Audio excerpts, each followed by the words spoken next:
lagu kebangsaan Indonesia Raya. Presiden bilang perang tarif Presiden Amerika Serikat Donald Trump menimbulkan ketidakpastian dunia dan kecemasan sejumlah negara. Untuk itu, kemandirian ekonomi jadi kunci daya tahan ekonomi. Presiden Prabowo menilai bila program swasembada pangan hingga energi bisa terwujud, maka cita-cita menyejahterakan pun bukan hal yang mustahil. Menimbulkan ketidakpastian dunia. Banyak negara yang cemas. Saudara-saudara, apa yang terjadi sekarang? Goncangan dunia akibat negara yang ekonominya terkuat membuat kebijakan-kebijakan memberi peningkatan tarif yang begitu tinggi kepada banyak negara. Ini bisa dikatakan menimbulkan ketidakpastian dunia. Banyak negara yang cemas. Ya. Mari kita bangun ekonomi kita dengan sasaran berdiri di atas kaki kita sendiri. Swasembada pangan menjadi sasaran kita, swasembada energi, swasembada dan manajemen air yang baik, dan tentunya industrialisasi.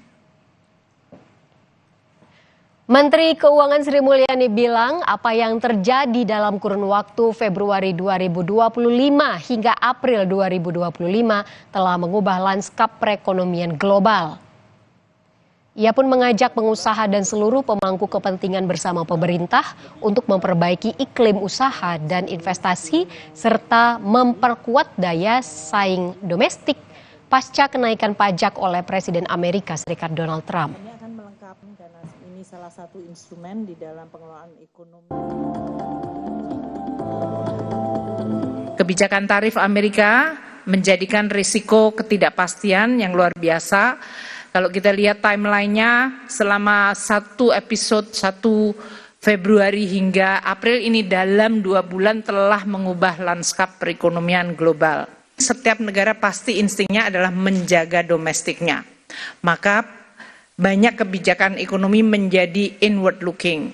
Karena ini memang pada saat external environment tidak bisa diandalkan, maka yang harus dilakukan adalah menjaga kepentingan nasional. Dan ini sudah disampaikan oleh Bapak Presiden bahkan sebelum Donald Trump menyampaikan Trump tarif atau Liberation Days tarif yang disampaikan minggu lalu.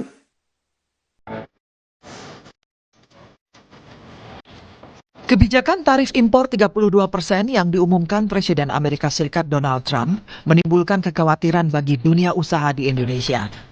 Kebijakan ini dinilai berpotensi melemahkan industri produk ekspor Indonesia seperti tekstil, garmen, dan alas kaki.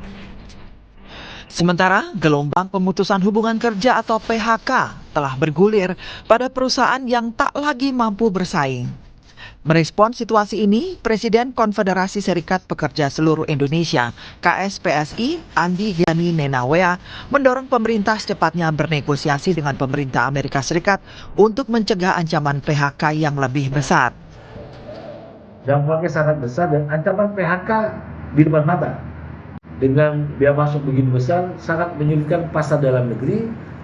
Ekspor kita juga sangat signifikan ke Amerika Serikat, sehingga SPSI mendukung penuh Presiden Prabowo Subianto untuk mengambil langkah-langkah diplomatis untuk bisa berunding dengan pemerintahan Amerika Serikat. Dan saya yakin betul peluang itu masih ada. Menko Perekonomian Erlangga Hartarto memastikan pemerintah akan mendorong langkah negosiasi, bukan langkah balasan kepada pemerintah Amerika Serikat. Erlangga menyebut Indonesia dan para pemimpin negara ASEAN kompak mendorong negosiasi soal tarif dagang Trump. Dan dengan beberapa negara ASEAN, Menteri Perdagangan atau Commerce, saya juga berkomunikasi selain dengan Malaysia juga dengan DPM Singapura, dengan Kamboja dan yang lain untuk mengkalibrasi sikap bersama ASEAN. Pemimpin atau Menteri Perdagangan akan bertemu tanggal 10, Pak Mendak mungkin akan hadir di sana, di mana ASEAN akan mengutamakan negosiasi. Jadi ASEAN tidak mengambil langkah retaliasi, tetapi Indonesia dan Malaysia akan mendorong yang namanya trade investment TIFA.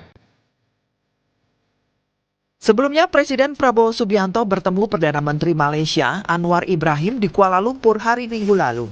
Dalam pertemuan itu, keduanya membahas strategi menghadapi kebijakan tarif dagang Trump.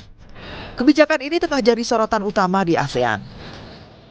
Sebab tarif dagang Trump berpotensi mengguncang kondisi ekonomi dan dunia usaha dalam negeri masing-masing negara anggota ASEAN.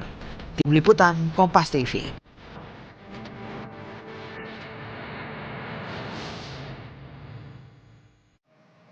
Saudara